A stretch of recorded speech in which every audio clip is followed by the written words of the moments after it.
কিশোরগঞ্জের ভৈরব পৌর এলাকায় অটোরিকশা ভাড়ার নৈরাজ্য চরম আকার ধারণ করেছে। নির্ধারিত ভাড়া তালিকা থাকলেও তা না মেনে যাত্রীদের কাছ থেকে দ্বিগুণ ভাড়া আদায়ের অভিযোগ উঠেছে অটোরিকশা চালকদের বিরুদ্ধে। এ নিয়ে প্রতিনিয়ত ঘটছে বাকবিতণ্ডা, বাড়ছে জনভোগান্তি। ভৈরব থেকে কাউসার মাহমুদের প্রতিবেদন, জানাচ্ছেন মুস্তফা কামাল তোহা। ভৈরব পৌর শহরের bus stand, rail station, Kamalpur, Shambhupur ও মেঘনা ব্রিজ সহ গুরুত্বপূর্ণ এলাকাগুলোতে এখন নিত্যদিনের চিত্র এটি।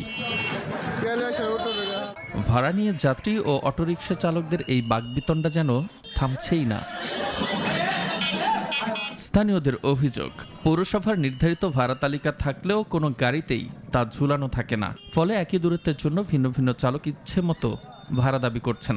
বিশেষ করে বৃষ্টি, যানজট কিংবা সন্ধ্যার পর এই ভোগান্তি রূপ নেয় চরম আকারে। পৌরসভা থেকে কর্তৃত্ব আপনার রিক্সা ভাড়ার তালিকা করে দিছে, কিন্তু এরপরেও দেখা যায় বৃষ্টি আসলে বা বৃষ্টি ছাড়াও অনেক সময় রিক্সাওয়ালারা অনেক বেশি ভাড়া চাই। 8টার পরে এরা আমাদের ভৈরবের যে অটো ড্রাইভারগুলো এরা 10 টাকার ভাড়া 20 টাকা, কোনো জায়গায় 50 টাকাও নিতেছে।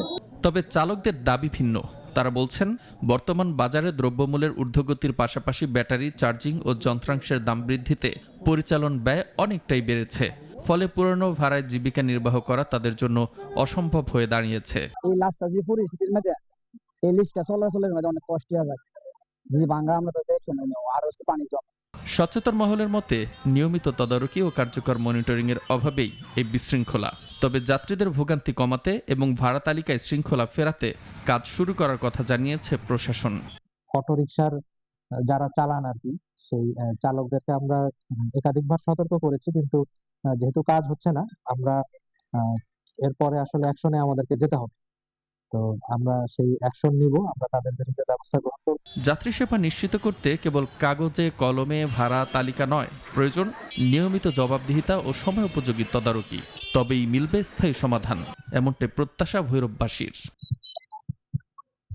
মুস্তফা কামাল তোহা, নাগরিক।